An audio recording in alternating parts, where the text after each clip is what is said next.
Hi guys, welcome to my channel. Tonight I'm going to be teaching you guys how to make Guyanese chicken chow mein. Typically this dish is made with the chow mein on the inside already. I'm sorry, not chow mein, the chicken on the inside already. But I'm going to be doing fried chicken on the side. So here I have a pot of oil that is heating. Behind there I have some rice because most times we Guyanese eat it with rice too. I don't know anyone who basically eats it without the rice. So here I have some onions, scallions, and garlic that I'm sauteing. And then over here I have some bok choy, green peppers, tomatoes, and here I have a carrot that I'm gonna shred and put in. So now the onions are nice and translucent. I'm gonna go ahead and add the bok choy to it.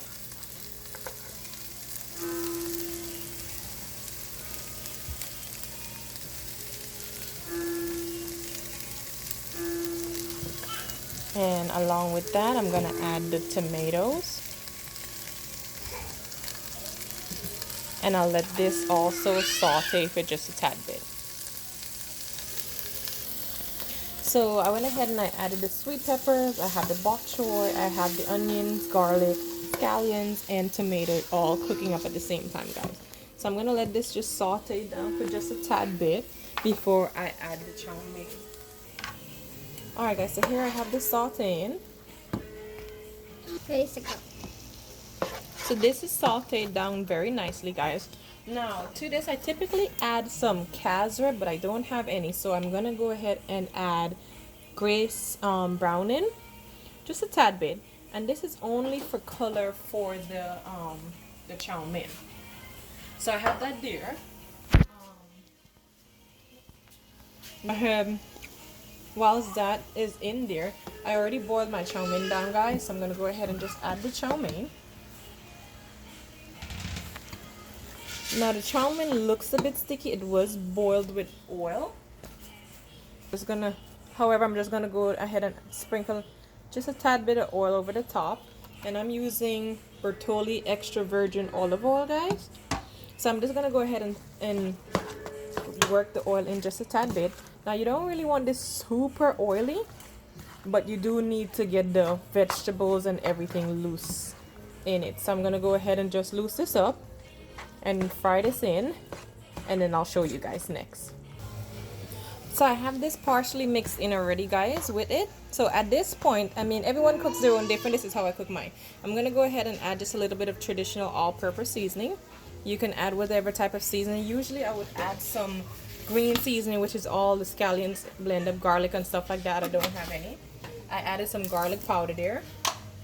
I'm gonna go ahead and sprinkle it with a bit of Maggi all-purpose seasoning, which is this one, and then I'm gonna go ahead and use some paprika, and that's just for a little bit of smokiness and stuff like that. Now again, you can use whatever seasoning. As you guys can see, I haven't added any salt to this, and that is because I boiled the chow mein in salt.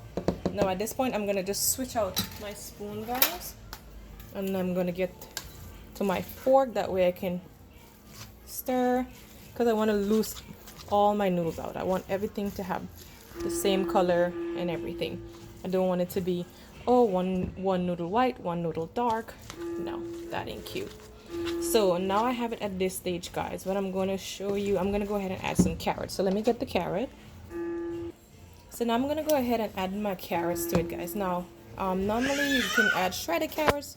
I'm just going to use the potato peeler, and I like to do little ribbons like this because I like it just for the color.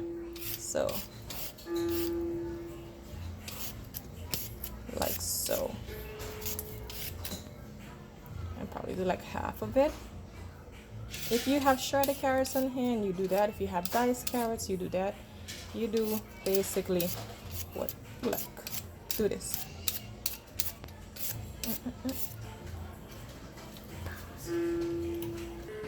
So this is what it looks like, guys. It has it on, I have it on super low, just steaming just a bit so the vegetables can cook a little bit. Now I'm gonna show you guys the chicken part. Okay guys, so here I have my chicken. Now my chicken has been seasoned and marinating for an hour. In here I have onion powder, garlic powder, green seasoning, my own Scotch bonnet pepper sauce, which is this. If you guys want a recipe to this, just leave a comment and I'll go ahead and make this on camera for you guys. This is very, very hot, so let's just have basically 1 teaspoon of this salt, pepper, all-purpose Maggi seasoning, all of that in here. So I'm just basically gonna dredge my chicken in the flour. Typically I do a wet dry batter, but I'm not gonna do that tonight. I'm gonna show you guys that on another time. And then I'm gonna just go ahead and add that to the fire. Okay guys, so now I have my chicken frying. I went ahead and I battered my chicken, and I have my chicken in the oil. Now, smaller batches if you're not using one of those big conventional fryers, because you don't want to slow down the cooking process of your oil. So I have 4 pieces in here. Trick to a great fried chicken is once you put it in, just let it go. Don't touch it, don't do nothing, just let it keep cooking. So once this is finished, I'll show you guys the end result, and we will plate so you can see. Alright guys, so here I'm going to just go ahead and turn the chicken. This is going to be the first turn. You're going to be turning a few more times to see it's getting a nice brown color. That's because we left it in the pan for quite some time when we initially put it in there. So I'm going to leave it now on this side for about 5 to 7 minutes. Then I'll turn it back again for an additional 5 to 7 minutes. And I have my heat, guys, on a very high heat for the time being, and then I'll turn it down to a medium high. So once it's finished, we're going to plate, and then you'll see everything and what it looks like. Alright guys, so my chicken is finished frying, and I went ahead and I plated it up for you guys so you can see just what it looks like. The chicken is delicious. So this is my chow mein. As you can see, the vegetables are still there, nice and crisp for you. A little bit of rice. If you want to eat it with rice, you can. If not, and some nice golden brown crispy fried chicken. So if you guys want the recipe to the fried chicken or to my very spicy sauce that I'm going to be adding to it, just leave a comment below. Please hit that subscribe button. Help me join the family, and thank you so very much for watching.